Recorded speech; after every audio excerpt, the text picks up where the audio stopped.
प्यार से नहीं करेंगे तो क्या करेंगे? बहुत ही विशेष टॉपिक आपके लिए रख रहा हूं यहाँ पे। आज क्या है, वो पैसे कमाने के लिए नौकरी कर देते हैं, बिजनेस कर देते हैं, खेती कर देते हैं। कब क्या कर पाएंगे? कभी सोचा? और यदि सिर्फ यही सोच रहे हैं कि नौकरी ही करेंगे, बिजनेस ही करेंगे और खेती ही करेंगे, तो आरसीएम वाले बेवकूफ नहीं है, बल्कि बेवकूफ आप। अच्छा, ये मैं क्यों पूछ रहा हूं आपसे, बोल रहा हूं आपको, क्या आप ईमानदारी से बताइए, दुनिया का किसी एक सेक्टर का मुझे नाम बता दीजिए जहां नौकरी बढ़ रही है। कोई एक सेक्टर नहीं है सर। एनीवन, कोई भी व्यक्ति मुझे बता दीजिए किसी एक सेक्टर का नाम जहां की नौकरियां बढ़ रही है। लेकिन दुनिया की आबादी घट रही है, बढ़ रही है? बढ़ रही है। तो जब आबादी बढ़ रही है, नौकरियां घट रही है, तो आने वाला जो यूथ होगा, आने वाली जो जनरेशन होगी, जिसको पढ़ाने में आप और आपका परिवार पूरा ताकत झोंके हुए, वो क्या करेगा? पूछिए अपना। आज के पेरेंट्स अपनी जिंदगी नहीं जीते, वो अपने बच्चों की जिंदगी जी रहे। घर की जो मालकिन है ना, सुबह 5 बजे उठ जाती है, लंच तैयार करती है, बच्चों के कपड़े ठीक करती है, तब जाकर बच्चों को जगाती है, तैयार करके स्कूल भेजती है, तब जाकर पहली ड्यूटी खत्म होती है। मैं सही बोल रहा हूँ या गलत? सही। आज के पिता दिन रात एक करती है, अच्छे से अच्छे इंस्टीट्यूशन में पढ़ाना उनका ख्वाब है, उनके बच्चों को। हर बाप की, हर माता पिता की, हर पेरेंट्स की एक उम्मीद बनी हुई है अपने बच्चों से कि जो मैं नहीं कर पाया, वो मेरा लाल, पीला और हरा करके दिखाए। यही है ना? लेकिन वो लाल पीला हरा क्या करेगा बताइए? कभी सोचे? छोटे छोटे आंकड़े आ जाते हैं आपके सामने। एवरी डे 30-30 पेज का न्यूज पेपर पढ़ के खत्म कर देते हैं आप। लेकिन दुनिया कहां से कहां जा रही है, इसके ऊपर कभी दिमाग है आपका? नहीं गया। और ना जाना ही आरसीएम ना करने का एक बहुत बड़ा कारण है, ना करना। यदि दिमाग चला जाए ना, फिर आरसीएम को छोड़ नहीं सकता, बल्कि दिखा दिखा। आप बताइए, अभी भारत पाकिस्तान का युद्ध हुआ, कितने पाकिस्तानी भारत आए? कोई आया? नहीं। और कितने भारतीय पाकिस्तान गए? कोई नहीं। कोई गया? लेकिन युद्ध हुआ या नहीं हुआ? हुआ। उस युद्ध को कौन लड़ा? टेक्नोलॉजी, मशीनें लड़ी, टेक्नोलॉजी लड़ी। ऐसा क्या है ना जी। तो आने वाले टाइम में देखिए, मैं जब हाई स्कूल में था तो पढ़ता था कि रेलवे और डिफेंस, ये दो ऐसे सेक्टर हैं जहां की सबसे ज्यादा हिंदुस्तान में नौकरियों का सृजन होता है, राइट?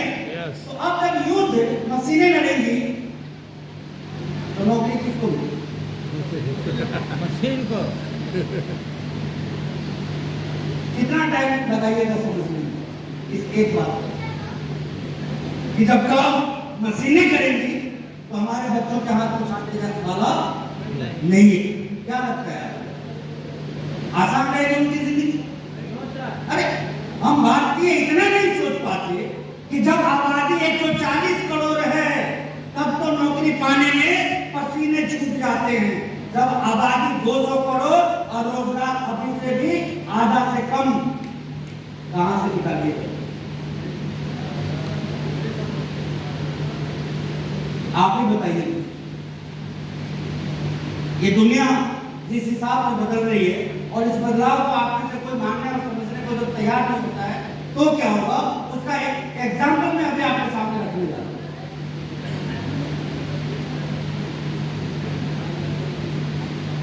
आपको आज से 20 साल पहले आपके पैसे निकालने होते थे तो आप कहां जाते थे पैसे निकालने? बैंक। मैंने सुना नहीं। बैंक। और अभी यदि निकालना होता है तो कहां जाते हैं? या मोबाइल से ही। अभी भी बैंक जाते हैं? नहीं। अब कहां जाते हैं? ATM जाते हैं, राइट? आपको पता है आज 95% संस्थाओं में, कितना? 95 95% संस्थाओं में कुछ नौकरियां यदि बची हुई है तो किसकी वजह से?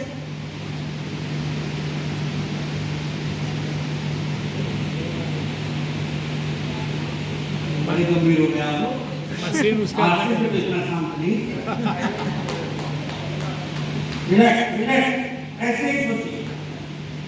95% नौकरियां संस्थानों में नौकरियां अभी भी दी जा रही है तो वो किसकी वजह से दी जा रही है मालूम है? बताऊं मैं? बेवकूफों किसकी वजह से? बेवकूफ। मेरी बात अभी आप